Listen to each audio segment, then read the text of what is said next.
17-year-old Elijah Robinson stood at the entrance of Horizon Airlines headquarters, heart pounding, hands slightly trembling, but not from fear, from excitement, from hope, from the overwhelming feeling that after years of studying aviation books, attending local air shows with his father, and building model planes late into the night, he was finally standing at the threshold of his dream. Elijah wasn't just any teenager. He was focused, driven, and possessed a love for flight that was almost spiritual. The son of Charles Robinson, a highly respected administrator at the Federal Aviation Administration, Elijah had grown up hearing stories of near misses, groundbreaking policy changes, and heroic pilots who made split-second decisions that saved hundreds of lives. But Elijah didn't want to just hear those stories. He wanted to live them. His mother had passed when he was 10.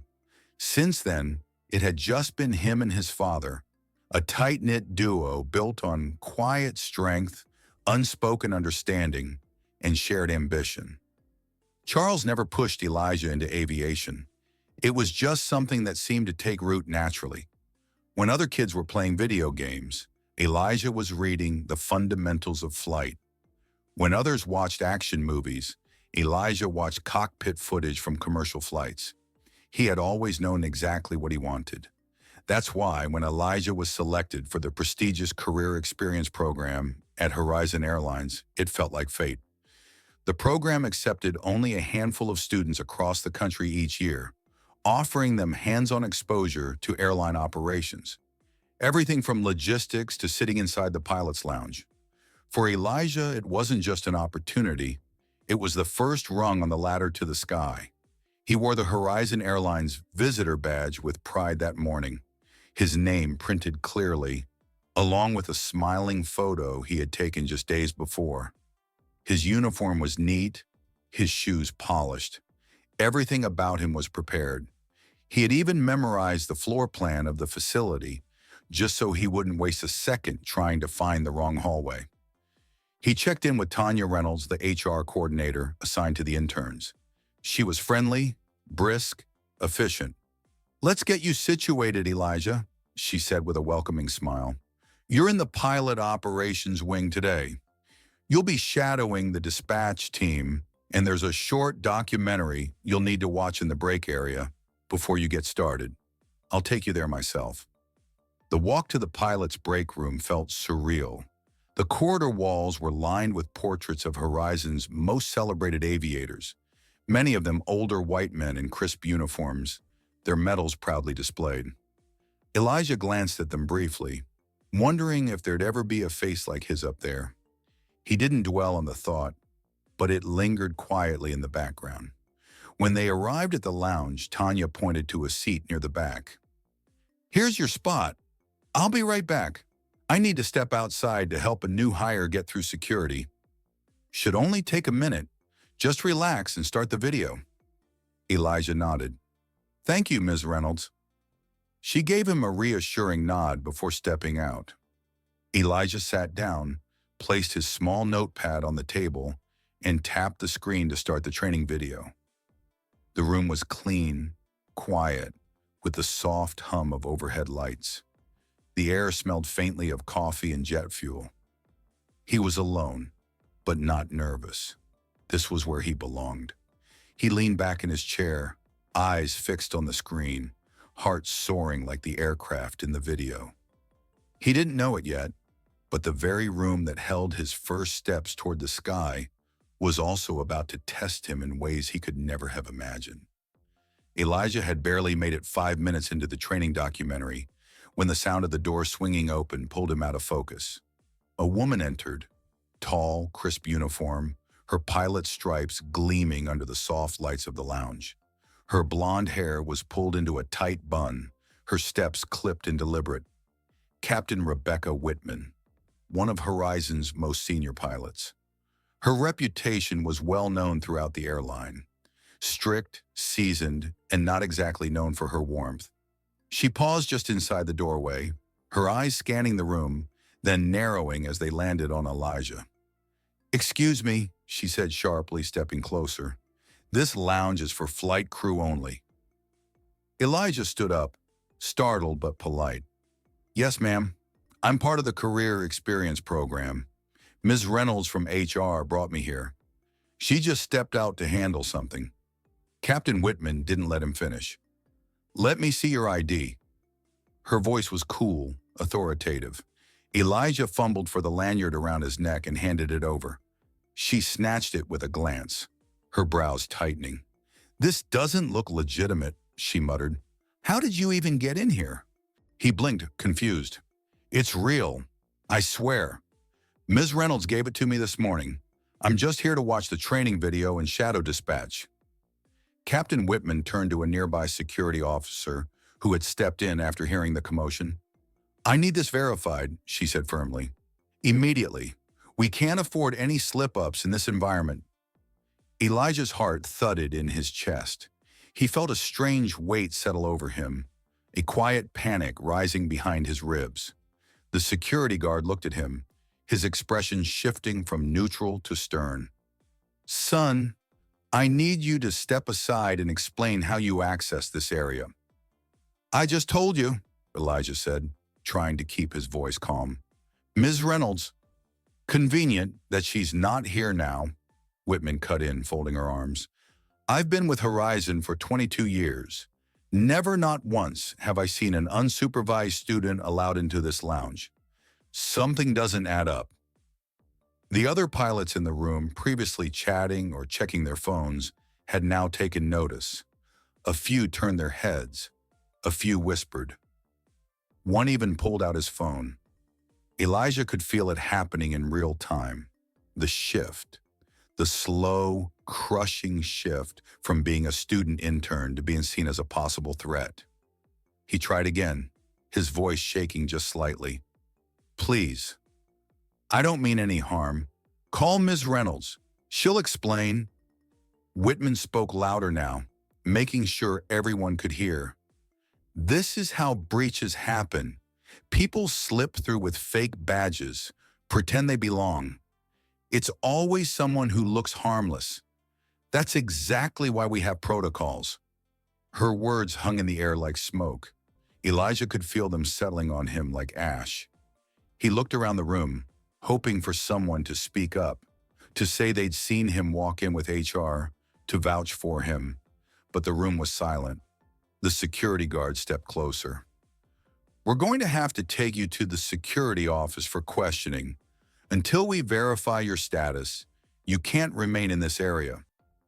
Elijah's mouth went dry. He swallowed hard. Everything was unraveling. His opportunity, his dignity, and maybe even his future. And the worst part was, he hadn't done anything wrong. He was just a black teenager chasing a dream. Elijah felt the tension coil tighter with every second. The security officer's grip on his badge lingered just a little too long, his eyes scanning it like it held some secret code that would justify this whole mess. Captain Whitman stood nearby, arms crossed, her lips pressed in a tight line of suspicion. Tell me again, the officer said, voice low but firm. Who gave you this access pass? Elijah inhaled shakily, trying not to let his panic bleed through. Ms. Tanya Reynolds, from HR, she walked me in, gave me the badge, and told me to wait here while she took a call. I'm not trespassing. I'm part of the student program. Whitman scoffed. That's convenient, she said loud enough for the room to hear. She's conveniently not here. No witnesses. Just your word and a plastic card that doesn't look standard. Elijah opened his mouth to respond, but a second security officer had already stepped closer, scanning him like he was a threat instead of a teenager with a dream. Hand over your wallet, the first officer ordered. We need to cross-check all your identification. There was a low murmur in the room now. More pilots had entered the lounge. Some stood with their coffee cups, quietly watching the exchange like it was entertainment. Others leaned back in their chairs, eyes flicking from Elijah to Whitman and back again. Not one of them stepped forward. Not one said a word. Elijah handed over his wallet, his hands trembling.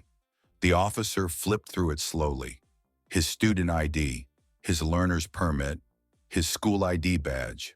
All real, all ignored. Whitman leaned in, her voice colder now. You do realize the level of threat this could have posed if you had ill intent? These lounges aren't just places to relax. They're where flight plans, security rotations, and sensitive communications happen. Her words carried weight, intentional weight, enough to make the other pilots raise their eyebrows. A few began murmuring to each other again. One even snapped a picture of Elijah with his phone. Elijah felt like he'd been stripped of every layer of dignity in front of them. I'm not a threat, he said, his voice cracking just slightly. I'm not here to hurt anyone. I love planes. That's all I've ever wanted, to fly. For a moment, no one responded. Then Whitman tilted her head, almost as if amused. You love planes. That's sweet. But loving something doesn't give you the right to break rules. I didn't break any rules, Elijah whispered. But it didn't matter. The silence from the room, the indifference, the sidelong glances, the refusal to speak up, felt louder than anything Whitman had said. It was the silence that screamed, You don't belong here. His skin prickled with shame. And still, no one defended him. No one said, Hey, I saw him come in with HR. No one said, He's just a kid. Let's wait before we jump to conclusions. No one said anything. Elijah felt his throat tighten. His eyes scanned the room one last time, desperate for any flicker of understanding, any sign of humanity. But all he got were blank stares and quiet judgment, and that silence cut deeper than words ever could. Elijah's heart pounded in his chest as the tension in the pilot's lounge grew tighter. He stood frozen, still cornered by the two security officers, his student ID clutched tightly in one trembling hand. All around him, murmurs filled the space like a rising tide. Pilots and airline employees whispering to one another, casting glances his way, not with empathy, but with suspicion. Captain Rebecca Whitman took another calculated step forward. Her posture was textbook, authoritative, composed, commanding attention. To anyone on the outside, she looked like a seasoned professional simply doing her job. But Elijah could feel it. This wasn't about security protocol anymore. It hadn't been for a while. This was about something else. Everyone, please, Whitman said, her voice rising slightly so the entire lounge could hear. Let's remember that this is a restricted area. An unverified individual has managed to gain access without a supervising employee present. We don't get second chances when it comes to aviation safety. She turned slightly to the side, angling her words more toward the onlookers than Elijah himself. And yes, he says he's a student. Yes, he has a badge. But fake credentials aren't hard to come by these days. You all know that. Elijah's jaw tightened. Her words weren't just protocol. They were painting a narrative, a dangerous one, a narrative that leaned heavily on one thing, doubt. And it was working. He could see it in their faces. Some looked confused, others irritated. No one looked at him like he belonged there. Whitman crossed her arms, her eyes narrowing. We've seen people slip through before, using charm, false documents, a good backstory. It's our job to be vigilant. But I was invited, Elijah said again, his voice hoarse. Ms. Reynolds from HR gave me the badge. She told me to wait here. You can call her. She'll explain. Whitman raised a hand, cutting him off without ever acknowledging his words. I don't need to call anyone right now. What I need is to ensure this situation is fully contained before any damage is done. Contained, like he was a hazard, a bio-risk, a problem that needed isolating. One of the security officers leaned toward her, whispering, We could just check the call logs, ma'am. Confirm if Tanya Reynolds signed him in this morning. Whitman shook her head sharply, her expression hardening. That's not the point. The point is, we found him unsupervised in a secure area. That's already a breach, And until we verify every detail, he's to be treated accordingly.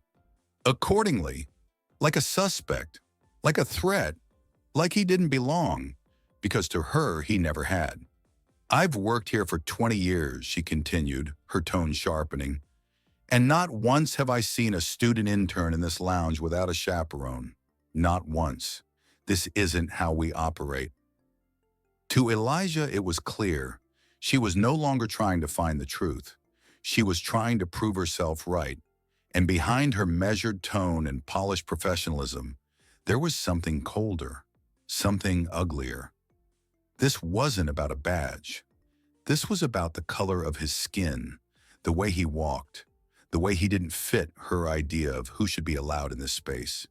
She was wrapping her prejudice in the language of policy, using decades of experience as a shield for her assumptions. And still, no one said a word. Not a single voice rose in his defense. Elijah swallowed hard, his breath catching in his throat. He looked around once more, searching for someone, anyone, who might stand up and say, "This isn't right." But there was only silence and protocol. At least that's what they called it. Elijah's hands trembled as he tapped the screen on his phone, trying to steady his breath. The lounge felt tighter with every second, the silence between accusations pulsing like a second heartbeat.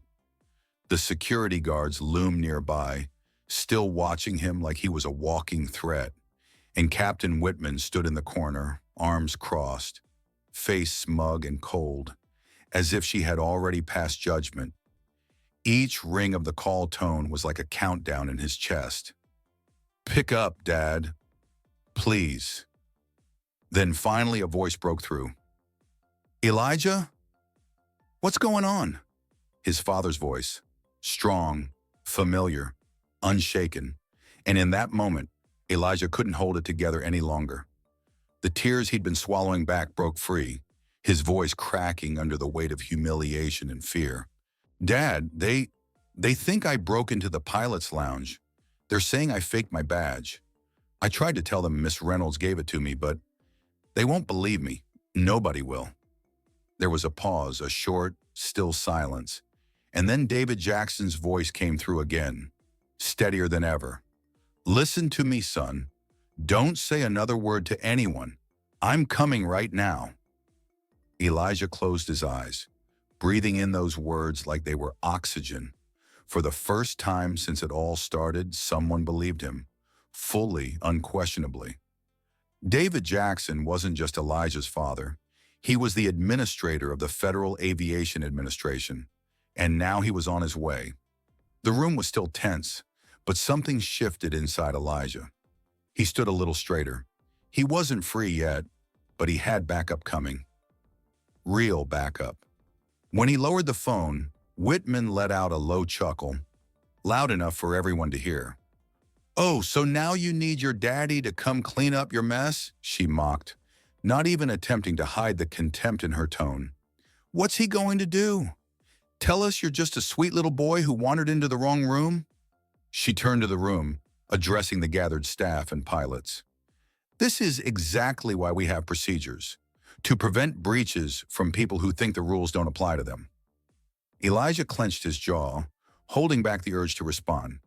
He thought of everything his father had ever told him about dignity, how it wasn't something others gave you, but something you carried even when it was under attack. More murmurs rippled through the room. A few people whispered to each other.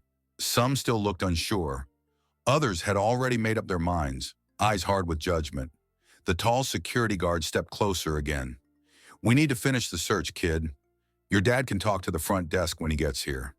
Right now, you're still being held for questioning." But before he could take another step, one of the security officer's radios crackled loudly. "All personnel, be advised. A senior official from the FAA is en route to the pilot lounge. Clear access immediately." Every head turned.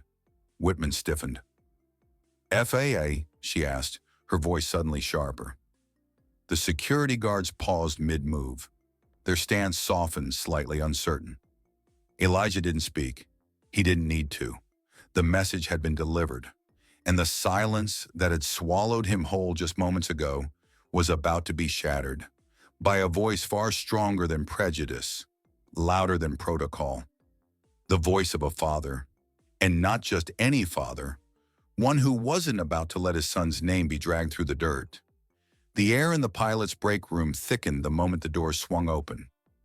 Footsteps echoed against the polished tile, measured, confident, unmistakably authoritative. Heads turned in sync, and silence fell over the room like a curtain.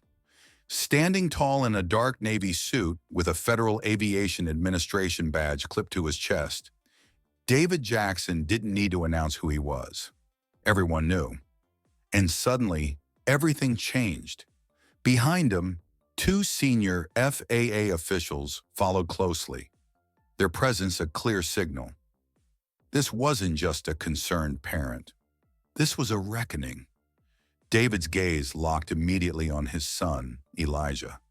The boy's shoulders were tight, his face pale, but he stood upright, refusing to be broken. David crossed the room in long, purposeful strides and placed a steady hand on Elijah's shoulder. "I'm here now, son," he said quietly. "You're not alone anymore." Those few words didn't just comfort Elijah. They echoed like a warning shot across the room. Captain Whitman's expression shifted instantly. The smug satisfaction vanished, replaced with confusion, then something bordering on fear. "Mr. Jackson," she began, her tone suddenly respectful. "I wasn't aware—" David cut her off with a voice calm yet razor-sharp. "You didn't know he was my son. That's the first honest thing you've said today." He turned slowly, letting his eyes pass over the other employees, the security guards, and every pilot who had stood silent while his son was humiliated. The weight of his authority filled the room, pressing down on every corner. "I've reviewed the footage," David continued, addressing everyone now. "I've seen the way Elijah was treated, the accusations thrown at him without proof, the way his ID, issued by your own HR department, was called fake." He paused, allowing the silence to absorb the shame. "I've spent my career fighting to ensure the safety of every person who boards a plane in this country. But let me be clear, safety does not justify prejudice. It never has, and it never will." Captain Whitman stood rigid, her hands clenched at her sides. "With all due respect, sir, I was just following security procedures. The student was in a restricted area without supervision, supervised by Tanya Reynolds," David shot back, "who, according to footage, personally escorted my son and issued his credentials. Did you verify that before accusing him? Or did you just see a young black teenager sitting in a room you didn't think he belonged in?" That last sentence struck like a thunderclap. A few people shifted uncomfortably. Others looked away. Whitman tried again, this time weaker. "Mr. Jackson, I was acting on instinct. I've been in this industry for 20 years. "And that's exactly the problem," David said, his voice rising ever so slightly. 20 years should have made you wiser, not more dangerous. Instinct doesn't give you the right to turn bias into action, and it certainly doesn't give you the right to humiliate my son in front of an entire room full of people who chose to stay silent." He turned back to Elijah for a moment, seeing the flicker of pride starting to return to his boy's eyes. David faced the group again, now standing at the very center of the room. "This is what happens when prejudice masquerades as protocol. This is what happens when power is unchecked and silence becomes complicity. Not today." No one moved. Not a sound. In that room, for the first time, someone had not only spoken the truth, but forced everyone else to see it. And suddenly the balance of power shifted, not by force, but by the presence of a father who refused to let injustice win. Captain Whitman stood frozen as David Jackson's commanding presence filled the break room. Her mouth opened slightly as if to respond, but no words came. The weight of every eye in the room now shifted toward her, not in solidarity, but in scrutiny. Her authority had vanished the moment David took control. Just then, one of the FAA officials stepped forward, holding a sleek tablet in hand. "Mr. Jackson," he said clearly, "we've reviewed the security footage from earlier this morning. With your permission, I'd like to share it now." David gave a slight nod. "Proceed." The officer connected the tablet to the break room's monitor. The screen lit up and silence blanketed the room. The video began. It showed Elijah walking into the pilot's lounge, accompanied by Tanya Reynolds from HR. She greeted a few staff members, gestured to the badge in her hand, then clipped it to Elijah's shirt and pointed him to an open seat. They exchanged smiles, and then she left the room, clearly in a hurry, answering her phone on the way out. Next, the footage showed Elijah sitting quietly in his seat, watching an aviation documentary on the wall-mounted screen. He didn't touch anything, didn't wander, didn't behave suspiciously in the slightest. Then came the moment everyone had seen, but this time, from the outside looking in. Captain Whitman entered. Her body language changed the moment she noticed Elijah. She walked directly to him, her posture tense. The audio captured her tone, condescending, accusatory. Elijah stood, nervous but polite, showing her the badge and trying to explain. But Whitman ignored it, calling over security and insisting he be removed. When the footage ended, the room sat in stunned silence. The FAA official turned back to the crowd. "This confirms Elijah Jackson followed proper procedure and had authorized access.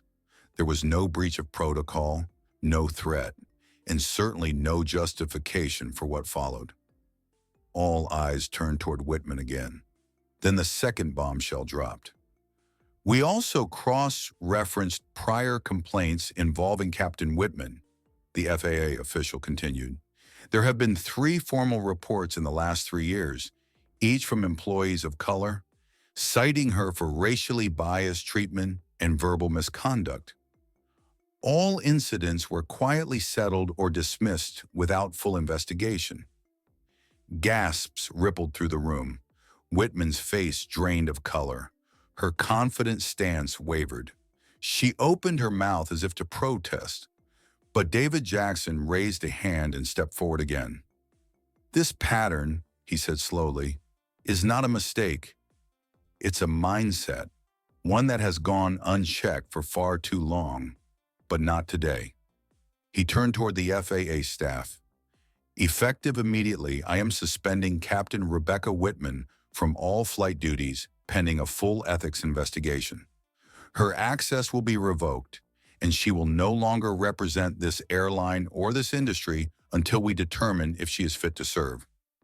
The silence in the room deepened, no longer thick with tension, but with the solemn finality of accountability. The 2 security officers who had earlier confronted Elijah now stepped forward. One of them, his face filled with remorse, turned to Elijah. "We're sorry," he said quietly. "We didn't listen when we should have. We failed you." Elijah, still standing beside his father, nodded once. He didn't need to say anything. The look in his eyes said it all. Dignity reclaimed. Whitman, now trembling, was escorted out without resistance. No applause followed, no cheers, only the echo of justice unfolding in real time, seen and felt by everyone present. And in that moment, a lesson was branded into the walls of that room. Silence may protect power, but truth dismantles it in full view. As Captain Whitman was escorted out of the pilot's lounge, the room remained silent, not out of confusion, but from the sobering weight of what had just transpired.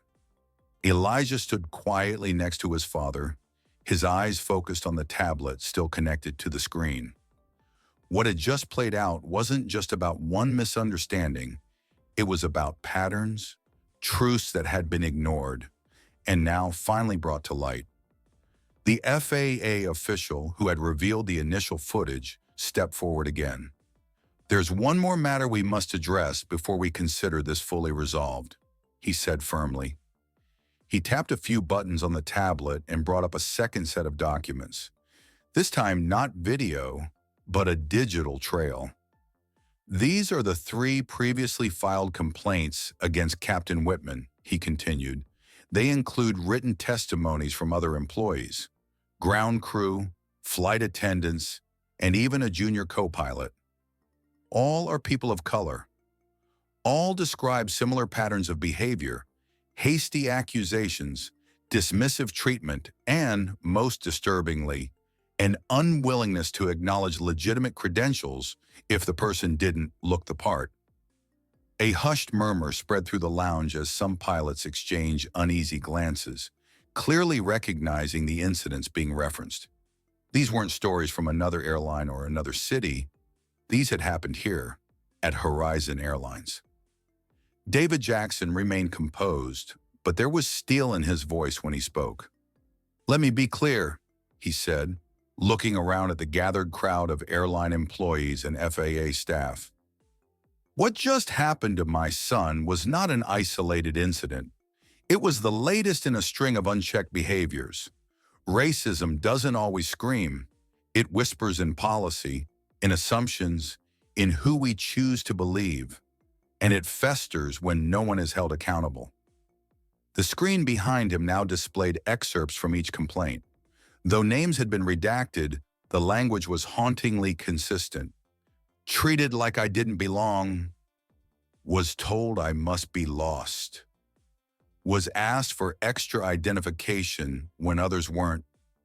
It was a mirror held up to the culture of silence, and no one could look away. Elijah, his voice steadier now, broke the silence. "All I ever wanted was to fly," he said quietly, his eyes sweeping across the room. "I grew up watching planes take off and land, dreaming that one day I'd be in the cockpit. I never thought I'd have to defend my right to even sit in the lounge." His words struck a chord, particularly with some of the younger employees who had gathered near the back of the room. Many of them interns, aspiring aviation professionals, and people who saw themselves in Elijah. One of them, a young black woman wearing a Horizon training badge, stepped forward and spoke up. "I filed one of those complaints last year," she said bravely. "No one ever followed up. I thought maybe I had overreacted, or that it was just how things were. But now, I know it wasn't just me." David Jackson turned to her and gave a solemn nod. "Your voice matters. Every voice in this room matters. The days of silence are over." There was a shift in the atmosphere, still serious but now charged with a sense of collective reckoning. The truth had been exposed, and no one could pretend otherwise. The FAA official concluded, "We will be reopening these complaints now as part of a broader investigation into discriminatory practices at this airline. Our findings will not be shelved. They will be acted upon." In that moment, justice didn't just belong to Elijah. It belonged to everyone who had ever been silenced, overlooked, or doubted because of who they were. And now the evidence, visible and undeniable, was finally on their side. As the FAA official finished laying out the reopened complaints in the investigation that would follow, a palpable shift settled over the room. No one was laughing now. The quiet murmurs that once carried tones of ridicule or doubt had been replaced by solemn acknowledgement. The truth was out, and there was no stuffing it back into the shadows. Captain Rebecca Whitman, who once commanded respect with her polished uniform and seniority, now sat silently in a corner, flanked by two airport security officers.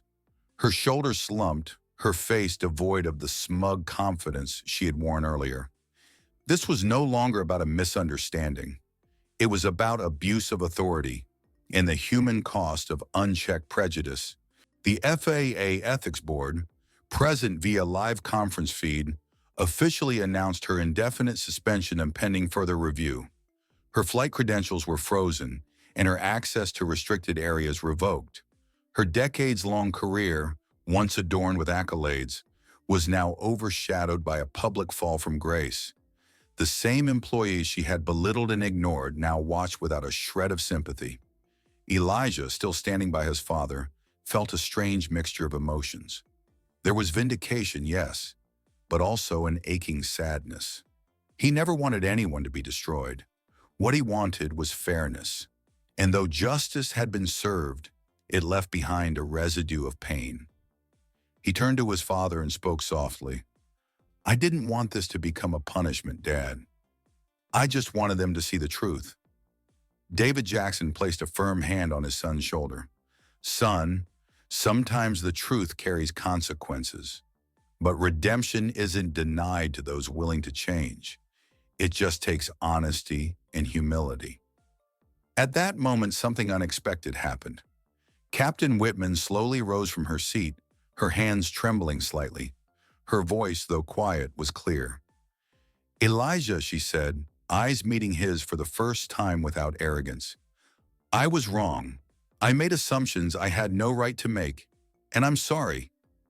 The room held its breath. "I can't undo what I said," she continued, "but I want you to know that seeing your strength, watching you stand tall through all of this, it showed me something I hadn't seen in a long time. I don't expect forgiveness, but I hope one day I'll earn it." Elijah blinked, unsure how to respond. He looked to his father, then back to Whitman. The apology, though long overdue, was real, and it mattered. "I appreciate your word," Elijah said quietly. "I really do. But I hope you'll carry this lesson forward, not just for me, but for everyone else who'll come after." Whitman gave a small nod, her voice almost a whisper. "I will." It wasn't absolution, but it was a start. Meanwhile, back at the FAA office later that week, David Jackson convened a special committee tasked with reviewing and overhauling Horizon Airlines' internal training on diversity, ethics, and bias awareness. The program would become mandatory for every employee, from new hires to senior executives. For the first time in the company's history, a panel of employees from underrepresented backgrounds would have a seat at the table shaping future policies. Elijah's story spread beyond the walls of that airport. It appeared in aviation newsletters, news segments, and educational programs. But more than that, it became a rallying cry, proof that the industry could change and that it must. Redemption didn't come easy, and for some, it came too late. But in that room, on that day, the first steps had been taken, not just toward justice, but towards something deeper: accountability, change, and just maybe healing. The sun dipped low behind the horizon, casting a golden hue over the tarmac as planes roared overhead, their wings slicing through the sky, free, powerful, and unstoppable. Elijah Jackson stood at the observation deck of Horizon International Airport, his eyes lifted upward, watching a Boeing 787 ascend gracefully into the clouds. Beside him, his father, David Jackson, stood silently, hands in his pockets, his gaze fixed on the same sky they both now saw differently. It had been a week since the events that changed everything: the scandal, the humiliation, the confrontation, and then the vindication. Elijah was no longer just a student intern trying to learn about the aviation industry. He had become something more, a symbol of resilience, a young man who had faced down the ugliest face of prejudice and stood tall in the storm. The name Elijah Jackson now echoed not just through the halls of the FAA, but across classrooms, pilot lounges, and boardrooms, where tough conversations about race, bias, and justice were finally being had. His father's bold intervention had not only protected his son's dignity, but had ignited a movement. New initiatives were launched to ensure racial equity in hiring, training, and promotion across Horizon Airlines and partner organizations. Schools in underserved communities were invited to tour FAA facilities. Scholarships were expanded. Mentorship programs were created, pairing seasoned Black and brown pilots with aspiring youth who had once felt aviation was out of reach. And at the center of it all stood Elijah, humble, thoughtful, and still very much the kid who loved planes. As he turned to his father, Elijah asked, "Do you think this really changed anything, Dad?" David looked at him with a soft smile, the kind only a father who has witnessed both history and heartache can give. "It already has, son. You didn't just fight for yourself. You stood up for every kid who ever felt invisible in a room full of power. And now they'll see you, and they'll know they belong too." The words settled deep in Elijah's chest. For so long he had dreamed of touching the sky. Now he understood. His true flight wasn't just about altitude, it was about impact. He reached into his backpack and pulled out the access badge that had started it all. It still bore his name, his photo slightly off-center, and the holographic FAA stamp that once sparked doubt now gleamed under the fading sun. He looked at it for a long moment, then smiled and slipped it into his back pocket. He wasn't done. There was still a future to shape, stories to rewrite, skies to conquer. And this time, he wasn't flying alone. As the camera panned upward to the open sky, Elijah's voice echoed in narration. "They tried to take my dream, but all they did was fuel it. And now I fly not just for me, but for everyone who thought they couldn't."